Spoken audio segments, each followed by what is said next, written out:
Жаз жарыш, күз күрөш дегендей азыр жаз мезгили келип, көпчүлүгү талай иштери менен алек болуп, колдору такыр эле бошобой жаткан учур. Ошондуктан бир тасманы толугу менен көрөйүн десе убакыт такыр жетишпей, кыска нуска тасманын талдоосун издегендер көп болсо керек. Мындай учурда биз сиздерге кичине болсо дагы жардам кылып тасмаларды тез чыгарып, зериктирбей жашооңуздардын бир аз болсо дагы кызыктуураак өтүшүнө жардам бергенге аракет кылып жатабыз. Бирок YouTube контент жарнамасыз болбойт экен. Ошондуктан Москвадагы туугандарыбызга маанилүү маалыматыбызды айта кетели. Эгер сиздин документ иштериңизде кандайдыр бир оорчулуктар пайда болгон болсо, биз төмөндөгү айта турган байланыш сандарды жазып Иса мырзага кайрыла бериңиз. Жазууга даяр болуп калсаңыз +7 903 107 30 41.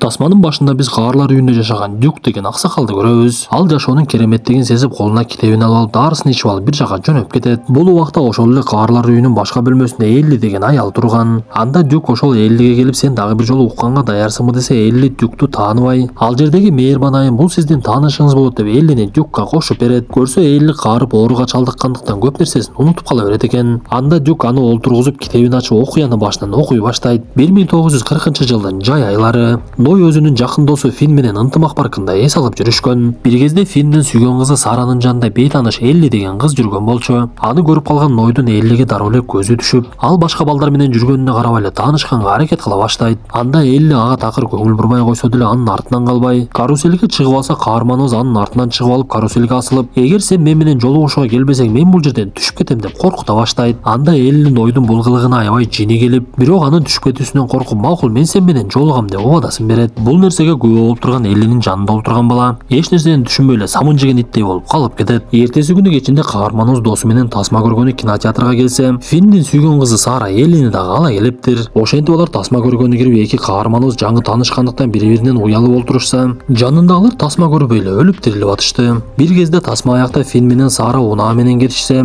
Ной менен Элли биз жөө барабыз деп калып калышат. Алар сүйлөшүп бара жаткандыгынан Элли аябай бай үй бүлөнүн кызы жана шаардан келгендигин түшүнөбүз. Бул жакка алар убактылуу келишкен экен. Ной болсо өзүнүн жигиттигин көрсөтүп, жолугушууну өтө бир көркөм өткөрүп, Эллини өзүнүн романтик экени менен таң калтырып, экөө бири-бирин жакшы көрө баштайт. Ошол күндөн баштап экөөнүн мамилеси жакындап, күндө достор менен чогулуп жолуга турган болуп калышты. Күндөрдүн биринде Элли Нойдун үйүнө келет. Нойдун атасы Фрэнк Эллини аябай жакшы кабыл алып, менин мындай түрү суук балама мындай татынакай кыз кантип туш келип калды экен? Сен жакшы кыз экенсиң деп Элли менен дароо эле тил табышып алат. Элли көрсө сабакта аябай жакшы окуп, ата-энесинин айтканынан чыкпай, ата-энеси менен олтуруп бир чечимге келишип, чоң окууга тапшырайын деп жаткан экен. Андан Ной Эллиге суроо салып, сен бардык нерсени ата-энең менен чечет экенсиң. Бирок сен өзүң каалаган нерсе барбы десе, Элли ага жооп берип, мен сүрөт тартканды аябай жакшы көрөмүн. Колума калем алганда бардык нерсени унутуп, оюмдун бардыгы сүрөт болуп калат деп айтат. Көрсө Нойдун үй бүлөсү өтө деле бай эмес, эмгекчил үй бүлөдөн экен. Ошондуктан Ной такта кескен жерде иштеп жүрчү. Арадан убакыт өтүп, эки каарманыбыз бактылуу күндөрдү өткөрүшүп, бирок арасында бири-бири менен урушканга дагы жетишип калып жатышты. Ошондой күндөрдүн биринде Ной Эллини үйүнө жеткирген Эллинин атасы көрүп калат. Ал кызынын жигити бар экендигин көрүп, биз ал менен таанышкыбыз келип жатат. Сен аны бир күнү үйгө тамактанганга чакыр деп үйүнө Нойду алып келип, туугандар чогулуп сүйлөшүп эле олтуруп калышат. Арасынан бирөөсү Нойго суроо салып, сиз эмне иш кыласыз десе, Ной өзүнүн жумушун айтып, андан соң айлыгынын канча экенин айтса, Эллинин атасы менен апасы унча албай эле олтуруп калышат. Анткени алардын көзүнө бул акча өтө эле аз көрүнгөн. Бир кезде атасы сөз баштап эле кайрадан элдин баарынын көңүлүн өзүнө буруп, кызынын Ной менен ойноп жатканын көргөн апасы бул нерсе бизге маселе болуп жүрбөсүн десе, атасы башын деле оорутпай, көңүл деле бурбай эле кой, алар азырынча жаш балдар, тоок сүйүүсү бүткөндөн кийин бири-бирин унутуп калышат деп айтат. Түнү каарманыбыз Эллини айылдын четиндеги бир эски үйгө алып барат. Көрсө Ной акча чогултуп ушул үйдү сатып алып, аны башынан жаңылап курууну каалап жүрөт экен. Вы вызвали полицию? Да, уже 2 часа ночи. Нам пришлось ее вызвать. Слава богу. Эки каарманыбыз убакыттын кантип өткөнүн билбей түнкү саат 2 болуп кетип, Эллинин ата-энеси кабатыр алып эле издей баштаптыр. Андан Ной Элли менен келип, Эллинин атасынан кечирим сурап, бул нерсеге мен күнөөлүмүн деп жатса, аны сен бул жерге олтуруп тур. Биз кызыбыз менен сүйлөшүп алалычы деп эле ата-энеси Эллини алып кирип кетет. Бир кезде апасы ызы чуу салып Эллини урушуп, сен бул бала менен экинчи мынтип сүйлөшпөгөнүң, аны менен мамилени үзгөнүң деп эле буйрук бере баштайт. Анда Элли эч нерсени түшүнбөй эле, силер эмнеге мынтип атасыңар, мен аны жакшы көрөм го. Мен кимди жакшы көрөрүмү дагы силер чечесиңер билсе, Эллинин апасы калышпай, ал кем багалуу үй бүлөдөн эч качан сени жаратып бага албайт. Ал сенин теңиң эмес деп эле кыйкырып жатса, бул сөздөрдүн баардыгын сырттан Ной угуп жаткан. Ал эмне кылышын билбей сыртка чыгып кетүүгө шашыла баштайт. Бир кезде Элли артынан чыгып мени таштап кетпечи деп эле ыйлап баштаса, Ной ага түшүндүрүп экөөбүз кантсек деле чогуу боло алгыдай эмеспиз. Сен жакында чоңгу жайга окуганы Нью-Йоркко кетесиң. Мен болсо бул жерде калам. Менин жашоомдо сен кызыга турган эч нерсе жок. Сенин келечегиң алдыда, ата-энеңдин байлык бийлиги бар. Ошондуктан жыргап жашай бер дагы, мени унут деп эле кетип калат. Биз бул окуялардын баардыгын каарлар үйүндөгү Дюк Элли деген кемпирге айтып берип жаткандыгын билебиз. Ошентип ал айтып берүүсүн улантып Элли эртең менен турса, апасы кийим кечесин жыйнаштырып эле кетүүгө камданып жатыптыр. Анда Элли Нойдун иштеген жерине шашылып барып эле аны таппай, бирок Финге жолугуп, кече биз урушуп кеттик, бирок мен аны жакшы көрөрүмдү айтып койгонум. Ортобузда эч нерсе бүтө элек, ал мага сөзсүз байланышсын деп эле апасы шаштыра бергендиктен кетип калат. Бир кезде Ной келсе, Фин ага Эллинин сөздөрүн жеткирген кезде, Ной анын үйүнө шашылып барып эле бирок кечип калгандыгын түшүнүп калды. Бирок ал дагы Эллини аябай жакшы көргөндүктөн ошол күндөн баштап кат жазып, бир жыл күн сайын токтобой кат жазуусун уланта берет. Аягында дээрлик 365 жолу кат жазгандан кийин анын жообун келбесин түшүнүп, болду эми кат жазбай эле коеюн деп досу Фин менен Атланта шаарына барып, курулуштардын биринде ширетүүчү болуп иштей баштайт. Бул окуялар Экинчи дүйнөлүк согуштун учурунда болуп жаткандыктан Америкадагы Экинчи дүйнөлүк согушка кошулуп, эки дос дагы биригип алып согушка кетишет. Алар согуш талаасында жүргөн кезде душмандардын учактары келип жардыра баштап, Фин жарылуунун айынан каза таап калды. Бул убакта Элли 3-курста окуусунан сырткары убакта жарадар болгон жоокерлерди дарылоо менен алектенип жүргөн. Жарадар жоокерлердин арасында Лон Хелман деген бала каарманыбыз Эллини жакшы көрүп калгандыгын айтып, ал жаракатынан айыгып чыккандан кийин Эллини жолугушууга чакырат. Ошентип экөөнүн ортосунда жылуу мамиле башталып кетти. Бул жолу Эллинин апасына Лон аябай жагып калат. Анткени ал өтө бир бай үй бүлөнүн баласы экен. Ушундай күндөрдүн биринде Лон Эллинин колун сурап, Элли дароо эле макулдугун берип, бул нерсеге ата-энеси дагы аябай кубанышат. Ной бул убакта согуштан аман-эсен кайтып келип, атасы анын тирүү экенин көрүп аябай кубанып, ага дароо эле бир жаңылыгын айтат. Мен бул биз жашаган үйдү сатып жибердим, акчанын баарын сага беремин. Сенин буга чейин эски бир үйдү максат кылып жүргөндүгүңдү билем. Эми ошол үйдү алсаң болот деп эле баласын бактылуу кылып, күндөрдүн биринде Ной үйдүн документтери боюнча Чарльстарга барып калат. Ал автобуста бара жатып эле жолдон Эллини байкап калып, автобустун аялдамадан токтойт дегенине карабай эле түшүп кетип калды. Бирок ал көргөн нерсе Нойду көп деле кубанткан жок. Анткени Элли жаңы жигити Лон менен бактылуу болчу.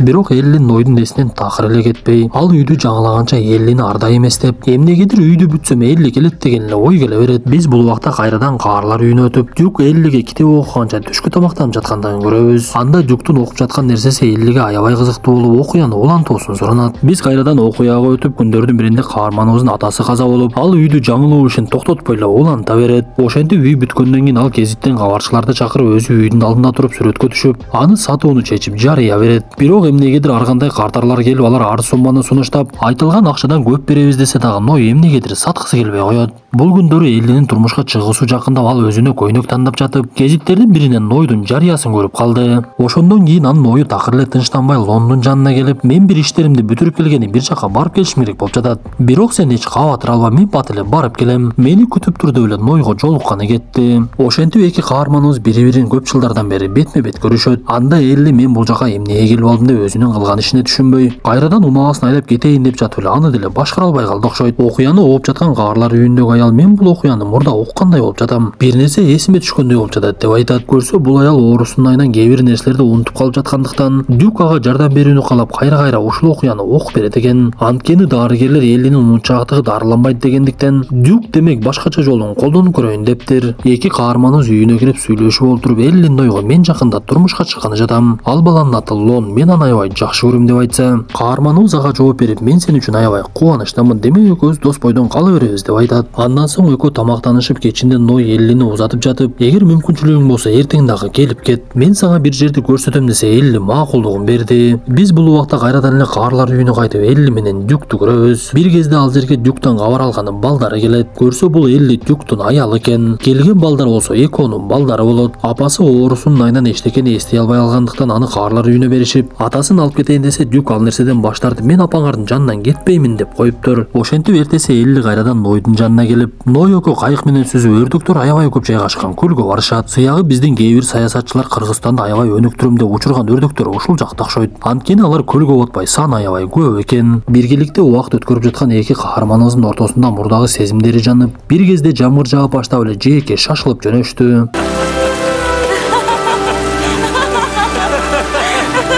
Бир маалдыр Элли Нойго кыйкыра баштайт. Экөөбүз көрүшүлөбүзгө 7 жыл болду. Сен эмнеге мага бир дагы жолу жазган жоксуң? Сен билесиңби, мен сенден кабарды канча жолу күттүм десе, Ной ага жооп берип, мен сага 365 жолу кат жаздым. Анын бирөөсүнө дагы жооп келген жок. Мен сени дагы деле жакшы көрөм деп экөөнүн ортосунда чоңдор көрө турган иш башталып кетет. Ошентип алар бактылуулук мүнөттөрдү өткөрүп жаткан кезде алардын үйүнө Марта деген кыз келип эле эшигин такылдата баштайт. Көрсө Нойдун Марта менен бир аз мамилеси бар экен эле. Бирок Ной башканы жакшы көрөрүн айтса деле, Мартага Ной аябай жаккандыктан ага кээ бир учурда тамак аш алып келип кабар алып турчу. Аны көргөн Элли Мартаны аябай жакшы кабыл алып, аны менен таанышып, чогуу тамактанышкандан кийин узатып жиберет. Марта кетип бара жатып Нойго, сен жакшы адамсың. Мен сенин жаныңда өзүмдү аябай бактылуу сезчүмүн. Жүрөктү башкара албайт экенсиң. Башканы жакшы көрсөң, менде айла жок деп ал жерден кетет. Ной Эллинин сүрөт тартканды жакшы көргөнүн билет болчу. Ошондуктан ал эртең менен тамак аш алып келейин деп кетип, Эллиге сүрөт тарта турган шаймандарды белек кылып таштап кетет. Бир кезде эшик тыкылдап калса, Элли чуркап барып ача койсо, анын апасы келиптир. Ал Эллиге кайрылып, сен бул жакта эмне кылып жүрөсүң? Лоң дагы бул жакка келе жатат. Атаң Ной жөнүндө Лоңго айтып бериптир. Бул кылганың туура эмес да кызым десе, кызы дагы апасына жини келип, эмнеге Ной жазган каттарды мага көрсөтпөй жаттың? Менин тагдырымды такыр эле талкалап койдуң го. Мен Нойду сагынып ыйлап жаткан кездеримди көрөт элең го деп апасына арызданат. Анда апасы кызын кийинтип алып, унаасы менен бир жакка алып жөнөйт. Алар цемент чыгарган жерде иштеп жаткан кишилердин жанына келип, апасы кызына жумушчулардын арасынан бир кишини көрсөтүп, бул киши жаш кезинде сулуу келген өтө бир кырчын жигит эле. Мен дагы жаш кезимде аны жакшы көрүп, ал дагы мени жакшы көрүп, экөөбүз бири-бирибизди сүйүп кыз жигит болуп жүрдүк. Бирок ал кембагал болгондуктан атам ага турмушка чыгуума макул болбой, биз канчалык аракет кылсак дагы экөөбүздү эки жакка ажыратып салышкан. Ошондуктан мен бул шаарга келген сайын бул жайга келип алыстан карап, ал кишиге байкатпай кабар алып турамын. Бирок кызым атаңды деле чындыгында жакшы көрөм, ал дагы мага өтө мыкты мамиле жасады. Кантсе да жүрөктү башкара албайт экенсиң, ошондуктан мурдагы күндөр эсиңе түшө берет. Бул нерсени сага эмнеге айтып берип жатам, өзүм деле билбеймин. Бирок чечимди эми өзүң чыгаргының. Адашпайсың деген үмүттөмүн деп буга чейин Ной жазган каттарды берип, аны Нойдун жанына таштап кетет. Анда Элли Нойдун жанына келип, Лоң дагы бул шаарга келиптир. Мен эмне кылышымды деле билбей калдым, башым аябай катып калды. Бирок сени менен болгон күндөр мен үчүн өзгөчө болуп жатат десе, Нойдун жини келип, мен эмне сага оюнчукмунбу? Менин сезимдеримди каалагандай тебелей бересиңби? Эки күн мени менен ишти кылып коюп кайрадан Лоңго кетесиңби? Сен өзүң эмнени каалап жатканыңды деле билбейт окшойсуң. Ушуга чейин ата энеңдин айтканын угуп чечим чыгарып келдиң. Эми өзүң бир чечим чыгарсаң болбойбу? Менин жанымдан кетпежи десе, Элли болбой эле, мен бир чечимге келе элекмин деп ал жерден кетип калат.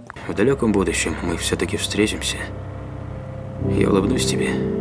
Окуяны айтып берип жаткан Дюк Эллиге эми бир аз сууктап кетти. Экөөбүз ичкериге кирели деп эле бөлмөгө кирсе, Дюк буга чейин эле Эллини кубанткысы келип тамак аш ырастап коюптур. Муну көргөн Эллинин кубанычы койнуна батпай экөө олтуруп алып тамактана башташат. Дюк айтуусун улантып Элли Лондун жанына келип, ага Ной жөнүндө бардык чындыкты айтып берсе, Лоң ага жакшы көргөндүгүн айтат. Мен сени бир көргөндөн эле жакшы көргөнмүн. Сен деле мени жакшы көргөнүңдү билем. Бирок кандай болсо дагы жүрөгүңдү угуп чечимиңди өзүң чыгар. Мен сенин ар бир чечимиңди сыйлаймын десе, Элли көп ойлонуп акырында Нойду тандаптыр. Биз ушул жерде окуядагы Элли менен Ной, каарлар үйүндөгү окуяны окуп жаткан Дюк менен Элли экенин түшүнөбүз. Көрсө бул окуяны уккан сайын Элли өзүнүн ким экенин бир аз убакытка эстеп, бирок бир нече мүнөттөн кийин эле кайрадан унутуп калат экен. Ной өзүнүн атын Дюк деп өзгөртүп, аялынын жанынан кеткиси келбей, аны менен ар дайым чогуу болчу. Ошентип арадан көп убакыт өтүп эки каарманыбыздын тең оорулары күчөп, күндөн күнгө алдан тайып, күчтөрү азая баштайт. Ушундай күндөрдүн биринде эки каарманыбыз бири-бирине жакшы сөздөрүн айтып чогуу жатып, экөөбүздүн бири-бирибизге болгон сүйүүбүз аябай катуу. Балким ал нерсе бизге сыйкырчылык алып келер. Анткени бири-бирибизден айрылыш өтө кыйын. Эми жакшы салда бири-бирине жакшы сөздөрүн айтып уктап калышат. Эртең менен мээрбан айым аларды текшерип кирсе эле экөө тең көз жумуп бул дүйнө менен кош айтышып кете бериптир.